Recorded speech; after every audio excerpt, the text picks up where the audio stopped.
Okay, you ready? I'm ready. Okay. Hello, welcome to Pluribusters, powered by stornoway.io. We're here again, Rupert. I'm Kate Dimbleby. I'm Ru Howe. And we've had 2,000 downloads since we started this. Oh, God. How? I don't know, but they all seem really lovely. Hello, everybody. Thanks for watching and commenting. And we were just, I don't know what we thought we expected. Anyway, it's very nice to read your comments and your support and your... and to know that somebody is out there trying to figure out what the hell is going on. What the hell is going on? Let us confuse you more.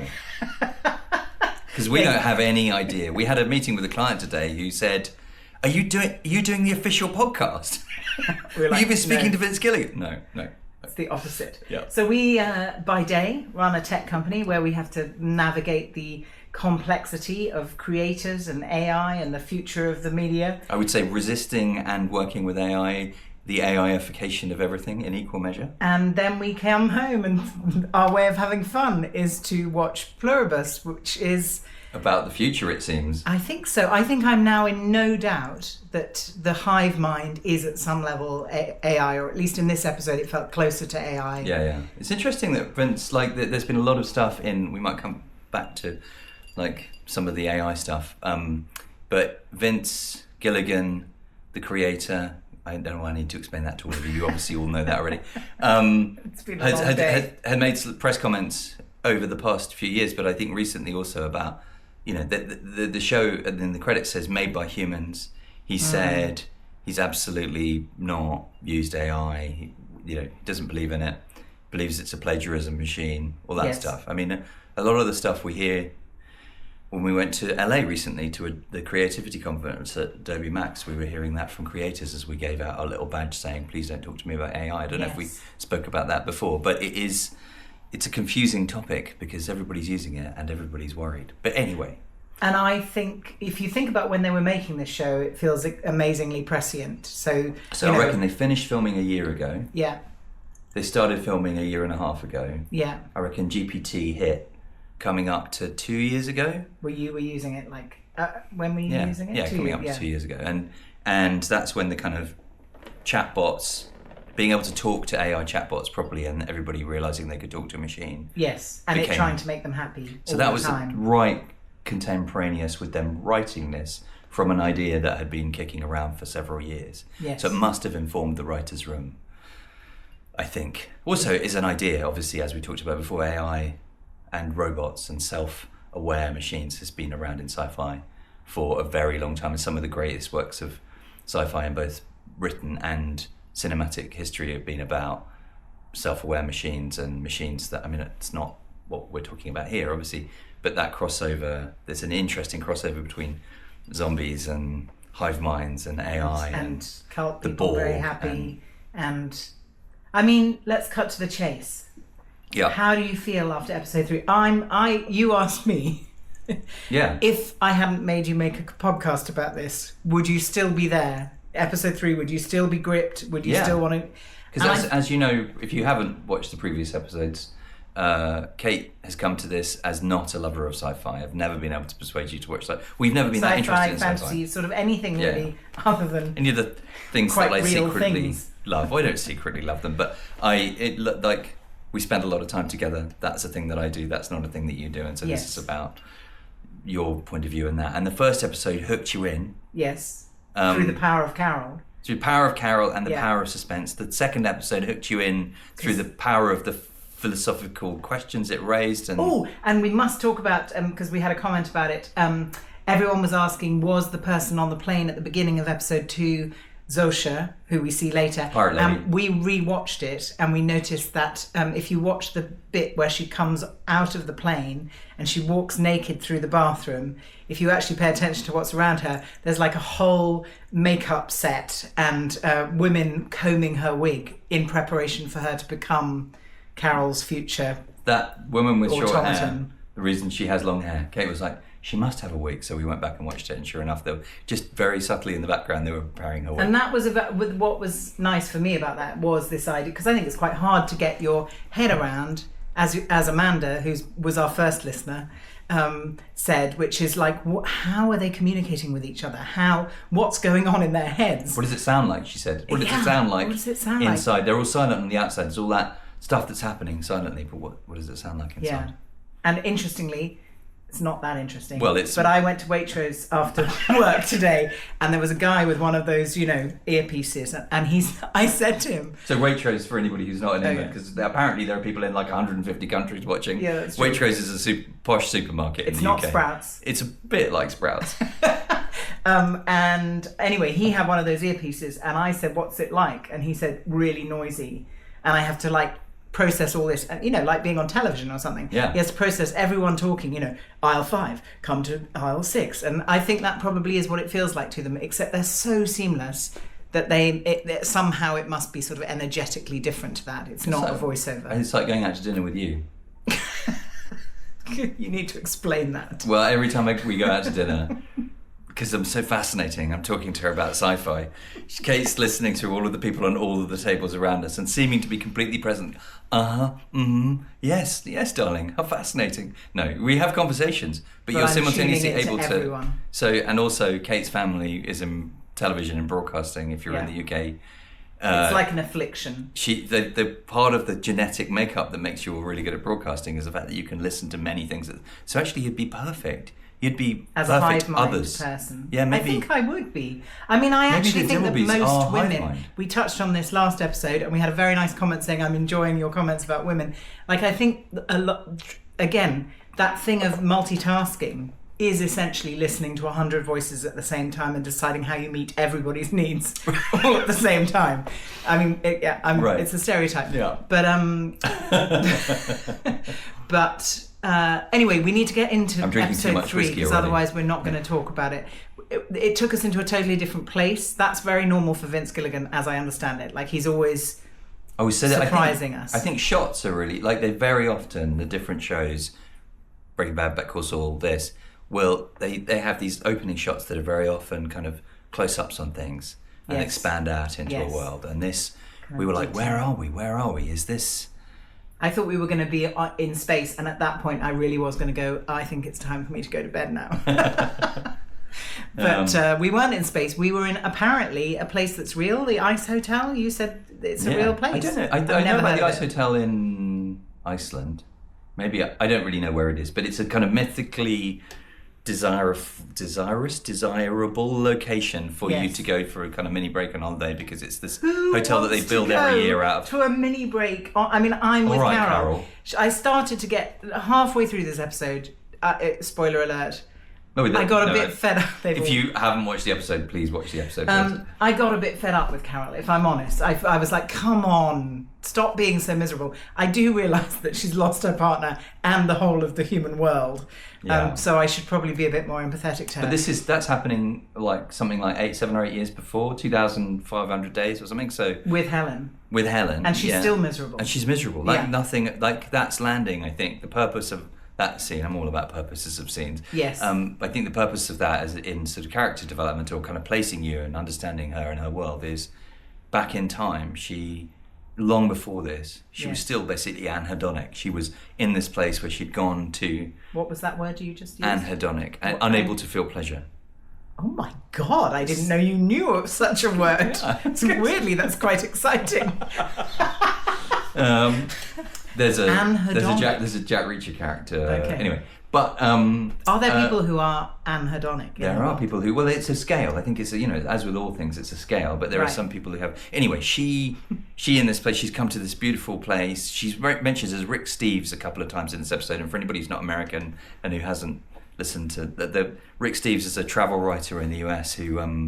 A travel broadcaster. He travels all around the world, goes to beautiful places to make travelogues, and he's a very relatable character. And I know this only because I listen to podcasts, and he was featured in Criminal, which is the best podcast. If you don't listen to podcasts, if you're listening, you do like podcasts because you're listening to this via podcast, but Criminal podcast is the greatest of all time. It's also got a really beautiful voice. It does. And anyway, he was featured in that. But it's so the idea of these beautiful sort of desirable locations, and she's there. Northern Lights, don't move her. Yes. All of that stuff. She's moaning about it, and you're like, Really? So that's really... This episode for me is like all about the kind Carol, of dystopian really? dream of kind of, Yeah. you've got everything you want. I think it's the moment we see Carol as, you know, she's got a best-selling books. She's in the top 20, but she wants to know if she's in the top 10. She's got an amazing wife. She's got a lovely wife who travels around the world with her. And she's still miserable. Yeah. And so we kind of lose empathy for Carol. Is she miserable or is she just unsatisfied? She's unsatisfied. She's not like crying. No. But she's like unsatisfied. She's like she's that dissatisfaction, that itchy dissatisfaction. What does she say when she's looking at the Northern Lights? She says something funny about the... Looks like a screensaver. There was some good lines. She's disconnected. Yeah. I think we would say she's disconnected. Interesting. Which is interesting. I wrote you a text about that earlier this week. You know, I think there's something about Carol's existence in actual modern day of feeling disconnected because everything's so lacking visceral authenticity, and she can't be herself in the real world because she can't say that she's got a wife. And then into this world where again we're just exploring, like, okay, these humans are like, well, these non-humans. Do we think they're non-humans now? Well, it's interesting. Henry wrote in to say this week. Yes. I don't think. What did he say? What's the actual text? I don't want to break his words, but he said something like, "Did she actually kill 11 million people? How can she have killed 11 million people?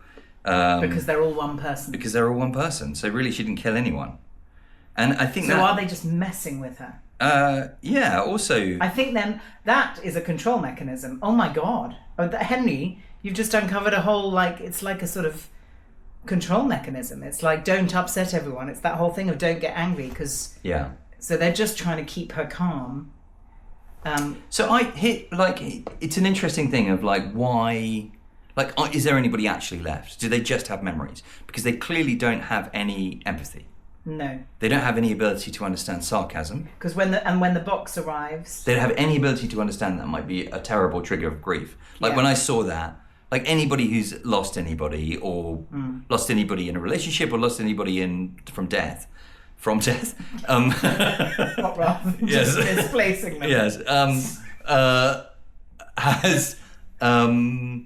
Understands, you know, that thing of uncovering something after that person's gone is traumatic and horrible. Yes. And she's like, we think you're really going to love what's in this box. And I had that dread of like, oh my God, it's going to be something from Ellen's let sent to her. Yes. And sure enough, it was. And you're sitting there, memory. and Carol's just like, we've seen her really sobbing and full of grief in the last few episodes, and she's like quite blank. Yeah. She's like in trauma and shock, I think. Yeah. But they can't empathize with that. So I think if they don't have empathy and they don't have pain and they don't have any ability to understand irony, then they're not really happy. Like that's the flip side of it.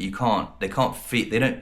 The idea is that they feel one emotion and they're expressing it, but that they don't feel the other side of things. But they actually have lost the ability. So they've got memory without emotion. Is what they've got, which is very like the pod people in Invasion of the Body Snatchers. I can't remember how much I spoke about this before, but this speech that the doctor gives of like, this is a wonderful world without love, without happiness, without sadness, you know, without emotion, everything's simple and transactional. And everybody has been replaced with one emotionless mind. But we're supposed to believe that they're happy.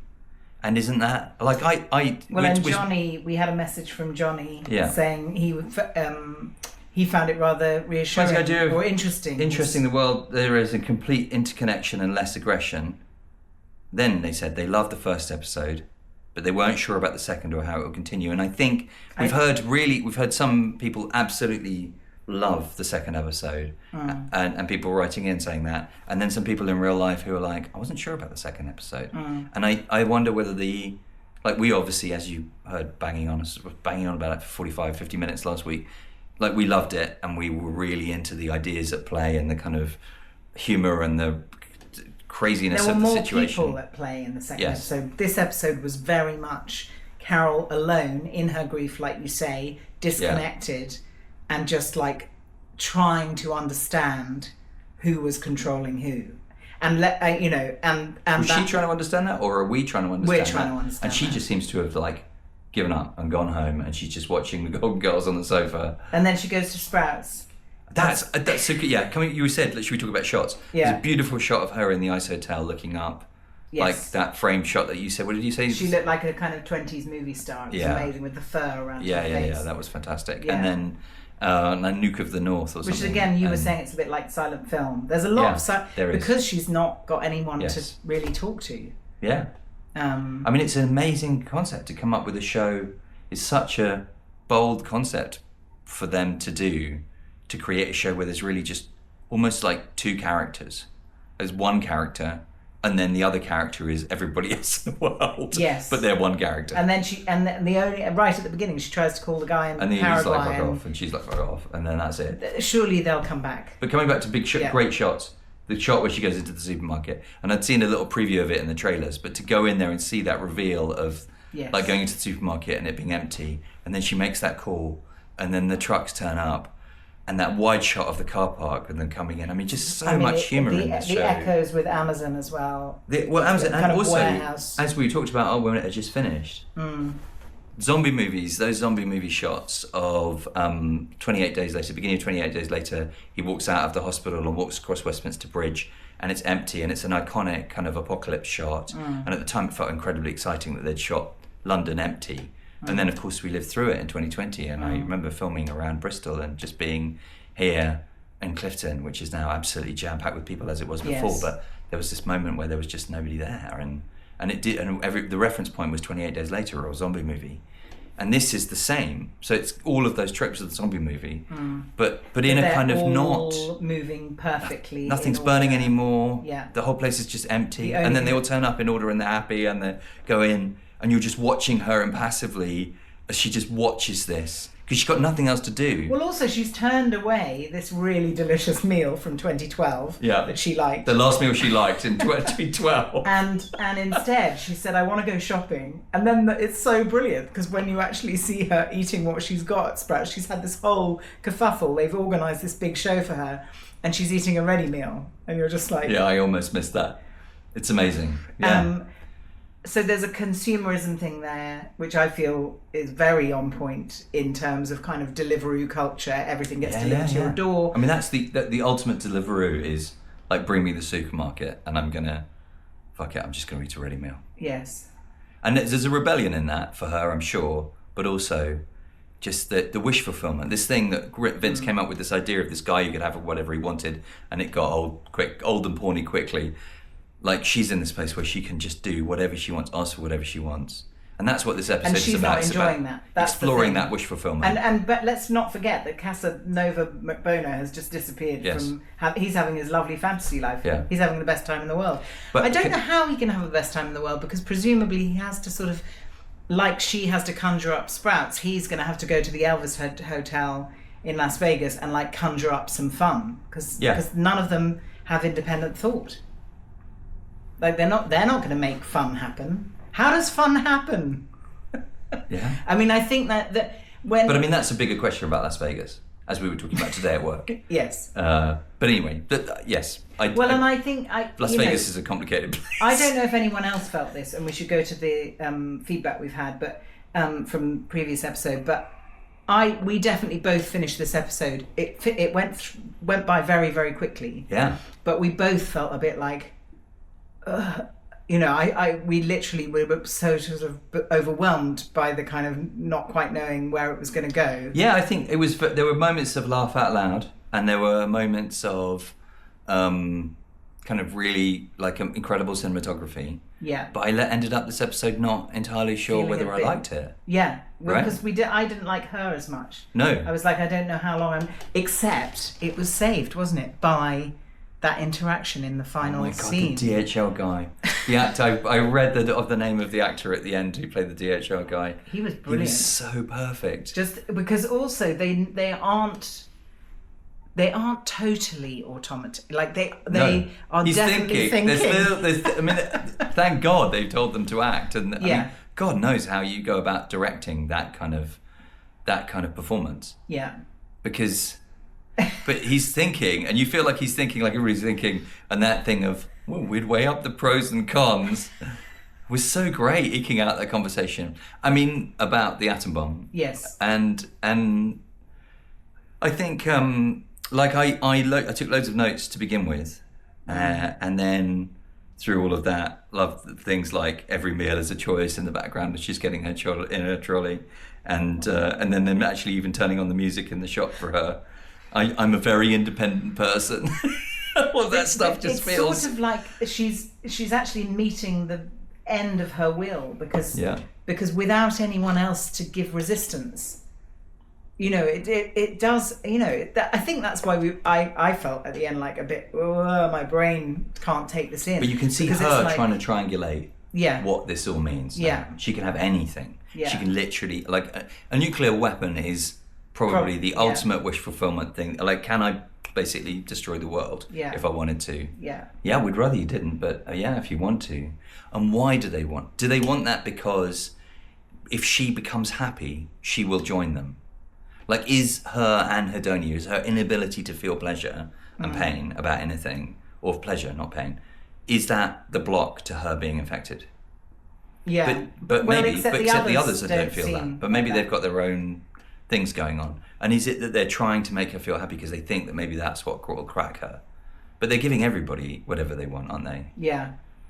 And maybe it's that they won't... What's the world going to be like if they do get her to join them? Well, maybe if they get those 11. But maybe if they get the 11, maybe then it unlocks something. If there's a completely unified field of consciousness, maybe that's what unlocks the aliens arriving, or the singularity, or whatever it is. You would know about that because you read all that stuff. What, the aliens arriving? Yeah. Well, yeah. You and Amy have been talking about it.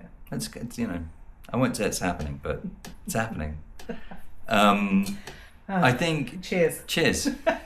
Worked my way through this whiskey. We've got mince pies, we've got tea, we've got a whole range of different things. So shall we go to do as long as listener emails? Yes. My question, what's with the cars? Because there's a modern car. There was a beautiful beautiful old blue car. Her dress. She's was matching always with. Quite 70s, Zosha. Yeah. She I don't know what happened. Maybe that was the best, most aesthetic time. Or maybe it was just the most aesthetic thing that they could think of to give her to. They just wanted to have it. I mean, there's a lot of nice cars in all of these shows. None of them are self-driving. Thank goodness. I'm not going to read your dream that you had this week that you somehow put in the notes. Newton. No, you'll have to. Greetings from Brazil. Hello, Newton. Brazil. The episode 2 of Pluribus stayed with me long after it ended. I loved how it replaced action with silence and dread. Watching Carol resist the hive felt painfully human. Yes. Yeah. Ruth, I really love the comments regarding the lack of fully formed female characters in sci-fi and the lack of middle-aged female optics, etc. Yeah, that was our episode 2. That was a feast, wasn't it? It was. I don't think it's going to end, though, now. Now I know the word anhedonic. David Bannock, who originally said, maybe we should have more structure. I don't think that's going to happen ever, David. I don't think we can do structure. We're very good at structure in our day job. Very great show. Love the conversation. Just in case you haven't found it, here is the cul-de-sac sec link, and we will post it. Or you can just look it up. Look up Pluribus set on Google Maps, and you can see the neighborhood. And we talked about this last week, how they built the whole neighborhood. Yeah. They've constructed the whole neighborhood. You can hear about it in the official podcast for episode 2, I think, where they've constructed all of those houses. There's obviously, and that's why I thought that it was going to come back to the neighborhood this episode, where there's obviously more and more of the show's going to happen there. And except no one's living in those houses. Not yet. Okay. But I reckon they will. They indicated in the podcast that there was going to be stuff happening all around those things. That grenade really set some fires. Maybe it's because of the dryness up there that it set fire to lots of different things. I wondered if a grenade would really cause that much damage.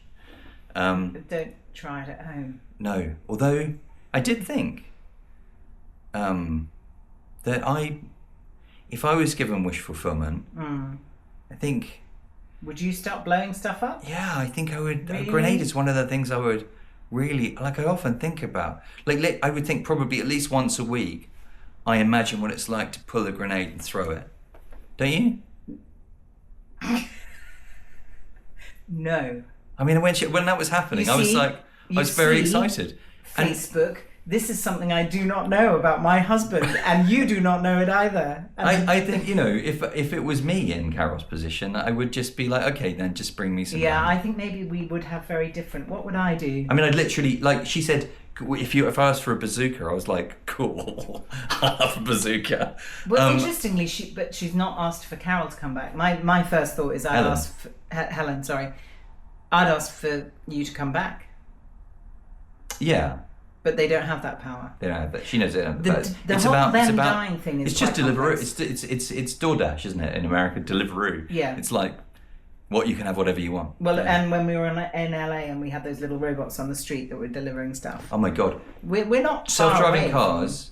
I mean, those of you in America know this already, but LA, Waymo, Google taxis driving around with nobody in the driver's seat and somebody looking nervous in the passenger seat. Yeah. And the driver's seat is sort of slightly folded forward. And robots on the street driving along the pavement, the sidewalk. Yes. Like delivering meals to people, delivering food, like instead of a human. Why? And they're walking along these little things going, boop, boop, boop. They're not making that noise, but you imagine they are. And they stop, they see you coming and they stop and they wait for you. And it's like, imagine them going. It's hard not to anthropomorphize them, but then also I'm like, no. Well, and it's that thing of who's in charge. That's true. And which is why I had my dream, which was going round and roundabout. I think I'm listening too much to the Jungian Life podcast. Oh yeah, another podcast recommendation. It's really feeding my really crazy dreams. This whole thing is like a giant Jungian dream. It's true. Anyway, this Jungian Life is serious Jungian analysts talking about I ran someone over but didn't realise it, and then I spent the whole dream thinking, does anyone know that no one seems to care that I've run this person over. It was pretty dark, and I think it was a combination of this, the Jungian Life, and just that feeling of responsibility of like doing bad things and getting away with it or something. I don't know. I mean, that's not like a thing. That's not a thing in your life, I would say. Not that I'm aware of, anyway. But then, what do you know? How do we know? I love grenades and guns. That's what this podcast might become about. Is like, how much do you know each other? Yeah. I mean, Have we got any more comments that we want to dig into? And then I think we should probably. Oh yeah, Rick. Rick Schroeder says, "I love the accents." What? Great. I mean, Kate's accent is literally. It's like you have the perfect RP accent. You have the perfect Thanks, darling. Yeah, I mean, it's in the blood. I love the different points of view. Great intro and view out the window. Sorry about the nighttime view. You can't see all the twinkly lights out there at the moment. It's like Blade Runner out there. In fact, it's like Albuquerque when all the lights went down in episode 3 just now. Oh yeah, that was good. That was a bit scary. Well, and that felt mean because it felt like what they were saying to her. Like, that's what I was thinking, is like they brought all these trucks along to do her wish fulfillment. And then they were like, and actually in return for that, we're going to shut the whole city down because, apparently you're into the environment. Again, I felt that was a bit mean because it was like, you're so into the environment. Look what we're going to do for you, Carol. Yeah. Ugh. I think they, obviously they had to introduce some drama by turning the lights off, but they couldn't have not known that they were turning her lights off. No. No, I mean, they've only got 11 people to look after in the whole world. Yeah. What else are they doing? What are they doing? Who was it who said write in and give an idea of what you think they're doing? Whether they are AI, whether they're all one person. So there's a theory about alien invasion, which is that we are a farm. The planet Humans. Earth is a farm. Okay. Yeah. And that they're just waiting. We're just waiting for them to come back and harvest us. Or maybe they're already harvesting us. And it's been played out in various different shows like V, where we were being sort of taken for food and lots of different things. But the idea is maybe that we are just waiting, and maybe they're just waiting. Maybe in this show it seems a bit mundane. They're waiting for the aliens to come back and sort of harvest them. Maybe that. See, that's when I check out and go to. Right. Yeah, it wouldn't be so. And I don't think it really matters because actually the show's about Carol's experience of what it's like in that situation. I feel that's what's got to happen in the next episode. We can't just have her sad and miserable. looking at like something's got to there's got to be some resistance to something. Did I talk previously about? I think I did about the I did the review in Empire of Groundhog Day from all these years ago. I can't believe I hold on to this review from all these years ago. I hope it wasn't written by a friend who used to write for Empire. You said the thing about, but it was the guy the guy who said why weren't they more adventurous with their exploration? And it feels like this is doing a bit of that. It's like, Bill Murray couldn't have asked for a nuclear bomb, but she can. Yes. And I bet, as much as I really want grenades and guns, I don't know why, but I just do. Okay. There are some people out there who would love to have a nuclear weapon. Just one, maybe. Well, that's all it takes. No, that's not true. What? That's not true. One will, like if a nuclear weapon, I know about blast radius because we studied this quite, like my friends and I have studied, because I spent quite a lot of time thinking about in the 1980s where I thought we were going to die. If one blows up over a city, in fact there was maps in the UK of like what would happen with strikes over major cities. One of the reasons I was quite pleased about moving to Bristol because of but it kills a lot of people, but actually the thing that would wipe out civilization would be America and Russia firing all of their weapons, because it would create such an enormous, it would kill hundreds of millions of people or billions of people, but then it would create a radioactive dust cloud that would create a nuclear winter that would kill all the harvests. And actually it's the fallout and the dust cloud and the nuclear winter that would really kind of end the world, because there are loads of people who maybe wouldn't. There was an amazing Neville Shute book called On the Beach that I was obsessed with when I thought we were all going to die in the 1980s. How old were you at that point? About 8, 9, 10. I used to cry myself to sleep at night in my boarding school and kiss pictures of my family goodnight because I thought I'd never see them again. But there was a book where these people were in Australia and they were the last place to be left, and then the dust clouds were gradually getting towards them. Anyway, that went a bit dark. Well, I think, but it's worth thinking that why my wish fulfillment fantasy is not to have a nuclear bomb. By the way. No, thank you. Okay. Just one grenade. Actually, I have thrown a grenade once. I was with a friend's dad, and he was in the army, and he threw a grenade. I was out in Dartmoor, and he threw a grenade. An actual grenade? Yeah. Well, she was a smoke grenade. Hold of a grenade? He was worked for the army, and he had a smoke grenade, and we threw it. That was fun. Wow. Anyway, boys and girls. I don't want to make this gendered, but quite different. So anyway, I think we should wrap up, because I feel like it was an episode that left a lot of questions. I'm quite excited. I think episode 4 is going to push forward in some new ways. Yeah. Tallulah, our cat, might even enjoy episode 4. Tallulah was really enjoying that episode. She was lying on her back watching it backwards all the way through. She enjoys anything that you enjoy, let's face it. She does. She's basically my demon. But we can't end on nuclear apocalypse. No, I'm sorry about that. Maybe I'll cut that bit out. But but I did feel a bit like that. I mean, that's what it left us feeling, which I think must be deliberate. Which is, where's this going to go? Where's this going to go? So that's a good place to end on. This one, I think, is where is this going to go? And we've deliberately not listened to this week. We've deliberately not listened to the Insider podcast. Yeah. We deliberately not chatted to my sister on WhatsApp with a million messages like we have done the previous weeks. We deliberately come to this completely clean, so that we, like last week, we came fully formed, full of facts and things about how they made the show. This week we're coming here kind of fresh from the episode. Yeah. What can we imagine might happen in the rest of the series? There was one thing that Amanda said, which is that she read an interview with somebody, and there's been loads of stuff in the papers about this.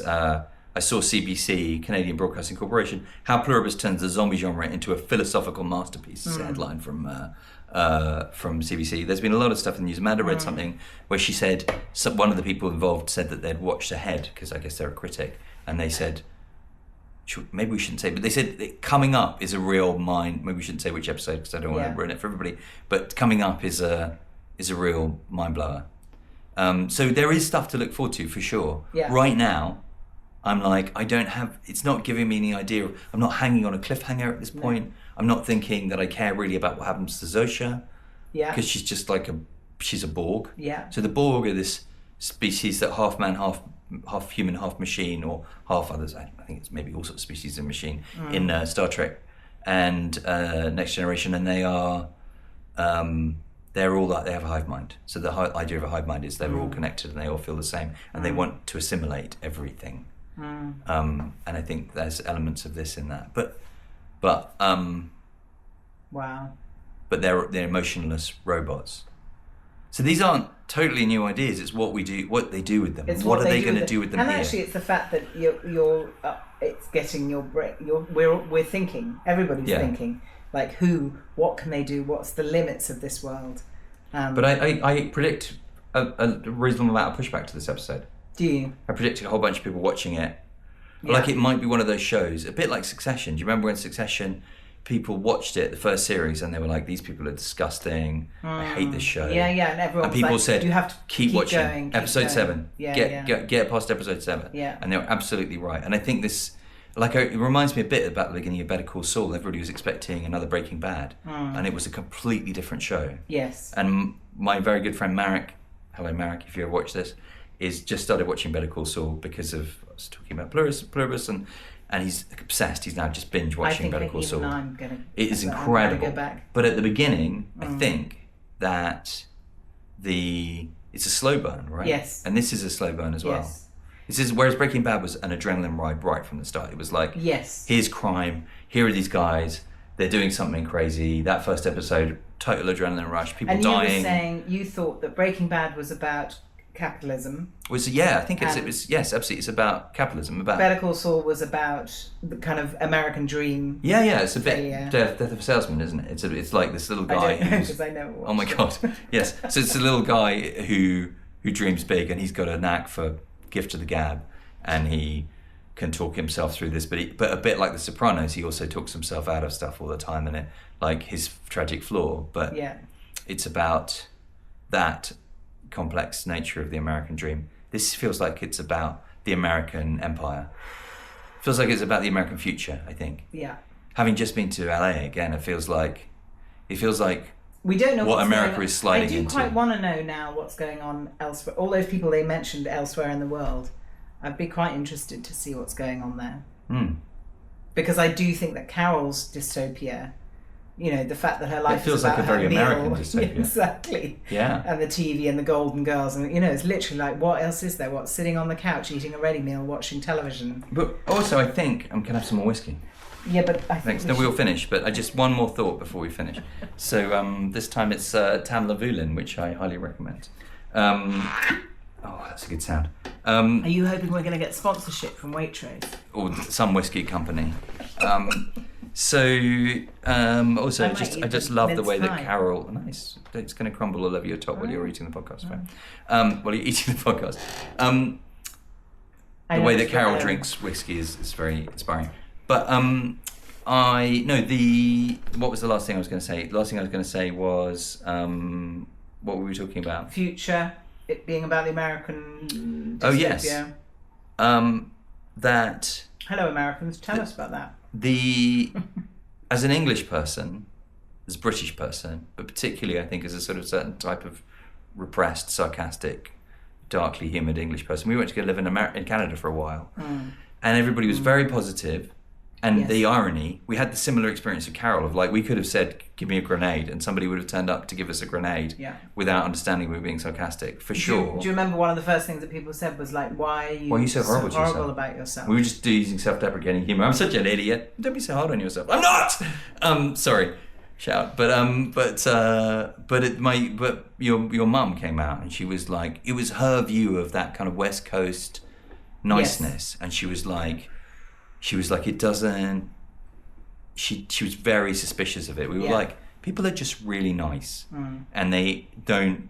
They wish necessarily. You well. They actually genuinely wish you well. Yeah. They don't have any sort of weird class-based trauma that means that you have to constantly put yourself down in front of other people so you're not seen as being uppity. Although there's a whole other thing going on with that in Canada. But certainly in America, and America has a whole other tone. Like she's without wanting to out her, she's not anti-American, but she is suspicious of people who are sort of, how are you today? Have a nice day. And I think quite a lot of English people, that service culture that's come to the UK, that you don't find in Europe when people are just rude to you in Europe. That used to be much more the case in the UK. No, obviously, but you go to a cafe or a service establishment in Europe, you're much more likely to have somebody just be like, Here's your fucking food. Whereas here, it's true. Come on, it's true. Okay. And here it's much more. We've come to expect much more kind of niceness. Yeah. And people are annoyed about it. People don't see it as genuine. And then you go to America and it is a completely another level. That's what we're going to have to get. Do you remember that restaurant we went to in LA? The service was just like. Oh, it was beautiful. I mean, it was insane. Was in love with the waiter by the time. But he was the others. Yeah, he was. Right? He was we were one drink in and he was our best friend. And nothing was too much. He was so fascinated about us and our English accent, where we were from. Like, do you think he retains any information about us or any memory of us at all? No, of course not. No. But we remember him. I mean, I that's a whole other thing.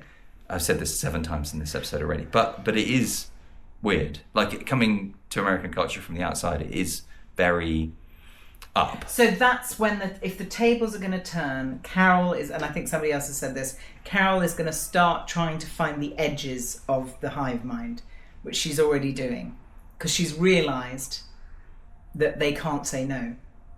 So I think that's going to be, there's got to be some sort of give and take here, and I think that's going to be where this is going to go. Yeah.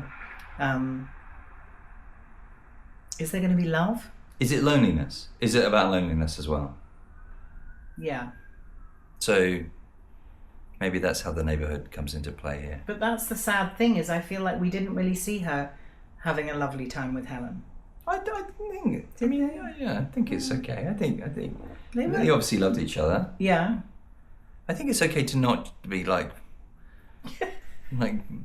super excited about everything. Yeah. It's not like Having the definition of the relationship is not on the ice bed. Exactly. Maybe they did. We didn't see that scene, but it's hard to do that. It'd be really cold. It would. That's too much. I think it's too much now. Okay.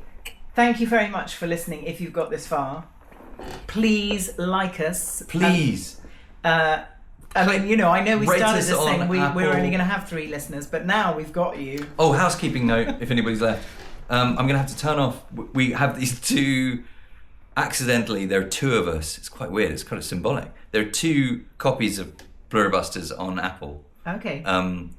One has a whole bunch of followers and another has a whole bunch of followers. And you don't know which one you follow, but I'm going to have to turn one of them off because Apple have told me I've got to turn one of them off, and they can't merge them. So I've got to basically kill 100 of you by turning you off. I'm sorry. So if you find that Pluribusters has disappeared after you've watched this, it's because I've had to turn off your feed. Please search again and find us again if you'd like to continue following us on this journey through the next 6 episodes, I think it's going to be. Yeah. Next series, we'll have to go to Albuquerque, I think. I just really want to go to Albuquerque. Yeah, now. Me too.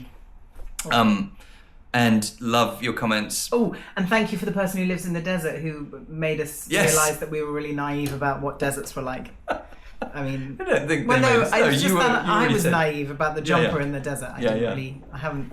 The high desert. The idea of the high desert. Well, you haven't. Yeah, I don't know, westerns and stuff. It's like a whole other thing. Okay, thank you.